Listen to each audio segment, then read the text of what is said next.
Hi there, kia ora, I'm Sonia from SoNZ and I'm based in Wellington, little old New Zealand. Actually, something that I want to talk about today is dating. And I have to say that I'm actually pretty new to the whole dating thing. And I think there are a lot of people that are in the same boat. And I think it's kind of interesting territory to navigate. Actually, earlier this year, I decided to go onto a dating app, and not Tinder, FYI. I decided to go on lots of dates with lots of different people, to have a broad outlook and to be really open about just meeting different people. And I think for me, the best way to go about it was to go with an open mind. And when I say open mind, I did 9 dates in 7 days. It's really important for those of you who are just kind of getting back on the dating scene or have been in long-term relationships and feel a bit tentative about it. You have nothing to lose, but you have everything to gain. One thing that you've got to gain is self-confidence. Be the best version of you. Your life doesn't depend on whether this person is going to like you or not. And to be honest, who cares if they like you? If you guys don't gel, it doesn't matter. The aim, especially for a first date, is to go out to just get to know somebody. And by getting to know somebody, you also get a feeling for whether or not there is a connection. Can the person string a sentence together? Can they hold a conversation? Do you have anything in common at all? Is there a kind of a back and forth, kind of like fun rapport or a bit of banter there? You might even discover that you are just going to be good mates, and there is nothing wrong with that. But also, if you feel like that person and their interests just don't align with you or your values, that's also really important as well. So, take that into consideration. I went on one date and just wanted to walk in the other direction. If you are in a situation where you're going on a date and you just you're not attracted to the person, don't be there and sit on your phone. And that's just rude if you're going to sit there messaging your friends. Maybe at the beginning of the date, say, if you know that you're not attracted to the person, perhaps say that you've got something else that's booked later in the night, that you had planned to catch up with a friend, knowing that it was a first date. But yeah, try and have a conversation, find out about that person. You might just learn a thing or two that might be something that you didn't know before. That's a positive takeaway for going on a date and knowing that there's just no connection. And I think as Kiwis, for those who have never been to New Zealand before, we're super laid back. We are laid back. There are no dating codes here in New Zealand. There are no rituals involved in dating. If you're going to go on a date in New Zealand, it's literally like, hey, let's go out and get a coffee. If you meet somebody that you kind of are attracted to and you met them when you're out, or they were friends of a friend, it would be, hey, let's catch up sometime. And you might even be a bit bewildered and be like, hang on, well, is that a date or is that just hanging out? And to be honest, it's kind of both. I guess if you feel like there is a mutual attraction, then it is a date, but you probably won't call it a date. It'll be like, hey, yeah, when are we going to catch up? And it's pretty casual. In New Zealand, we are so laid back. It's super casual. If you're going to go on a date, it could literally be like coffee somewhere.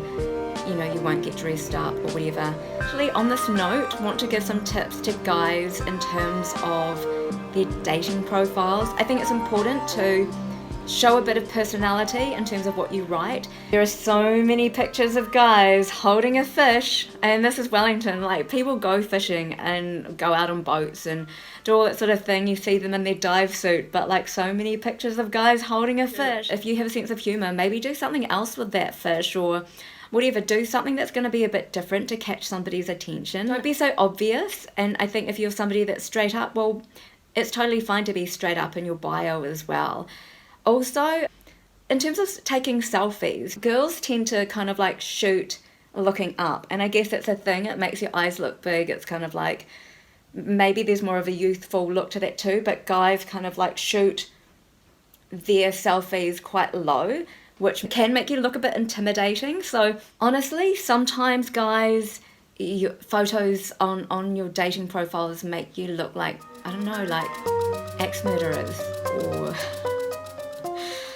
I don't know, like kind of scary, like criminals, or a little bit intimidating. I think for a first photo, think about what you find attractive in somebody when you're flicking through photos, and this goes for girls too. Put up, your first photo, something that kind of says something about you, like be approachable, kind of represent who you are in real life. So like a bubbly, like super fun photo. If you do like going out and dancing, maybe kind of infer that that's something that you do in your bio, whether or not it's a photo, or if you've got travel photos.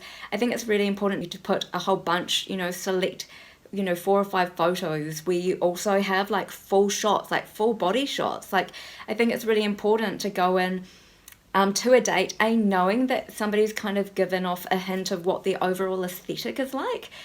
So with this person that I went on this date with, and there was no chemistry or no connection at all, even off the bat, I think one of the issues is that he'd only had like one photo, and that was his face, and I thought he had really nice eyes and just seemed like a reasonable person. It's really important to have a full-length body shot, so it's not just seeing their body type. I've talked to guys as well who feel like they've kind of felt a bit cheated going on a date where they couldn't see the person's whole body. Like you want to get an idea of body type, but also aesthetic, because you know what you're attracted to. A person's aesthetic says so much about what they're into, whether or not they're creative or bubbly, or your choice in clothing says a lot about you, and those first impressions, they do count. Another tip is for girls or guys, like don't go to the sauna like half an hour before your date. Yep. There's a reason I look like I want to cry. Because it happened to me. I wasn't the one who went to the sauna, but I had a date. He went to the sauna. When I turned up, he just couldn't stop sweating. Just don't do it. And look, maybe the same goes for exercise as well, unless you're exercising together. Okay? And if you're getting out onto the dating scene, or you've been on and off like different dating apps and you haven't met the right person, what I've discovered is some people have like amazing banter, but then you might meet them in real life and there is actually no kind of physical chemistry, there is no connection. But that's the thing, right? You can't force a spark, not even the tiniest one.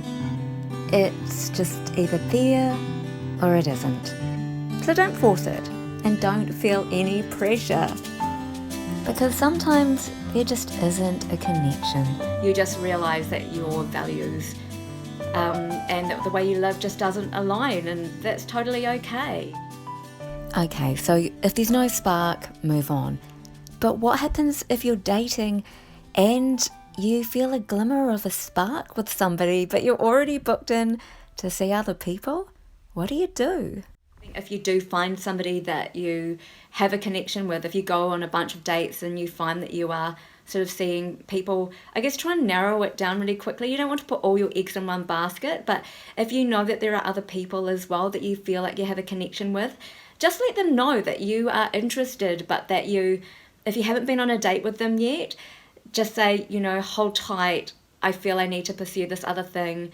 And I just feel like that's a really polite way of moving about and navigating this whole kind of dating thing. Be transparent. Like if there are certain qualities that you're looking for in somebody, then, don't be afraid to put that out there. But also don't settle for somebody that's not good enough for you. Know your value. Know that when you go out on a date, you are the prize.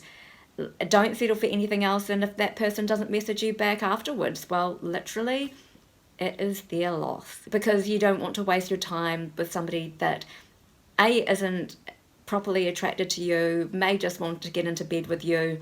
Even if you did kind of potentially like them, just be prepared to let it go. And it's perfectly okay to friend zone each other. Things may turn around, you never know. Somebody is interested in you. If you're not 100% there, or you think that maybe you like them as a friend, you could maybe test it out on a second date. But if you know that there is no chemistry whatsoever, I guess just cut your losses, swipe left, move on to the next one. Anyway, those are my tips for now. If you have any questions, it could be about anything. It could be about what it's like to live in Wellington and New Zealand. If you're thinking about moving to New Zealand and you want to know what it's like to work and live here, well, hit me up, make a comment below, click on the subscribe button. I would so love to hear from you. Bye for now.